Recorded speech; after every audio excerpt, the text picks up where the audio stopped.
Many thanks for staying with us and welcome back to the Global Business Report here on Arise News.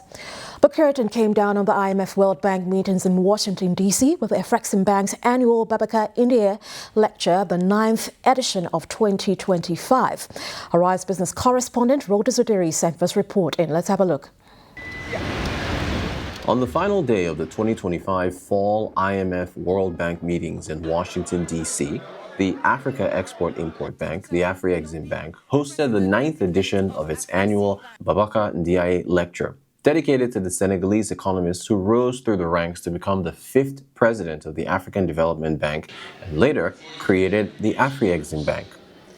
The theme for this year's lecture was leveraging global Africa's capital for development. Proceedings kicked off with opening remarks from Dr. George Elombi, Executive Vice President, Governance, Legal and Corporate Services at the Afreximbank. He takes over from Professor Benedict Orama as President and Chair of the Board at the end of October. Let this year's Babacar Ndiaye lecture serve as a catalyst for action in those directions. His legacy was not through words alone, but through commitment to the financial sovereignty, which we now so wish for.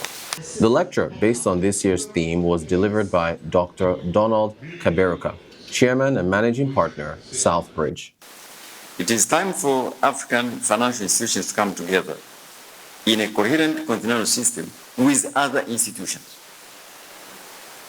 You have already made the bold decision to create AMFI. I think Babacar Ndiaye would have been very proud of you for that. But we need institutions that are long-lasting, that can use their collective balance sheet effectively, each within their own mandate. There was also a fireside chat featuring Anver Versi, journalist with the New Africa magazine, and Omar Ben Yedda, group publisher and managing director, IC Publications. Plus a panel that followed the fireside chat that included Professor Lisa Sachs, director at the Columbia Center on Sustainable Investment, Professor Kako Nubupo, Dean of the Faculty of Economics and Management at the University of Lomé in Togo, and Dr. Mishek Mutize, lead expert, credit ratings at the African Peer Review Mechanism. The fireside chat was followed by a Q&A, and then the event came to a close with closing remarks from Dr. Yemi Kale, Group Chief Economist and Managing Director at the Afreximbank Group. Arise News spoke with Dr. Kale and Dr. Mutize about the significance of the annual lecture and this year's theme. We are trying to honor his legacy. He was a man that believed in Africa, in Pan-Africanism, that believed that Africa should stop its dependency. Africa needs to stand on its own. Africa needs to develop on its own. Africa's development will be done by Africans for Africans. So every year we celebrate his legacy and by coming up with different themes that speak to what he believed in. This year we are focusing on the need for Africa to leverage its own capital, develop its own resources. The theme is particularly important this year. We know that in recent times, anytime there's a global economic crisis or some kind of geopolitical tension, capital seems to fly away from African countries. Because African countries are dependent on foreign capital, they get hit significantly when this happens.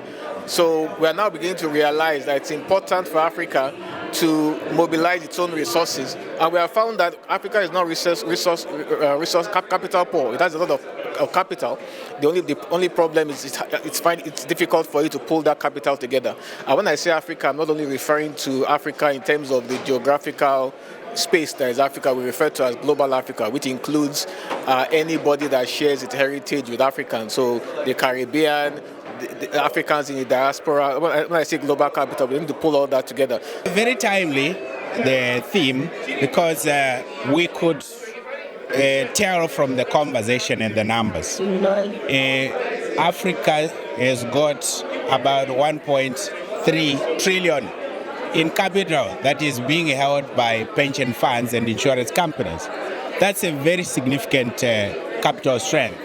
But where is that money? That money is slashing around the capital markets, and some of it being taken out of the continent to what is so-called safe havens.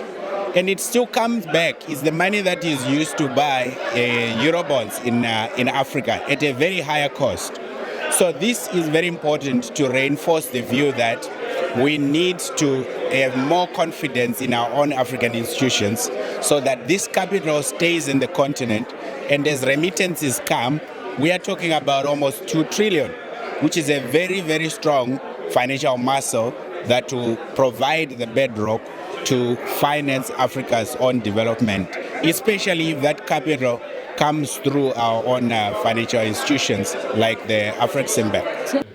With geopolitical tensions threatening globalization and making the global economy more fragmented, the 2025 edition of the Babacar Ndiaye lecture from the Afreximbank made sure the focus was on Africa charting its own financial path to withstand external shocks and build its development and prosperity.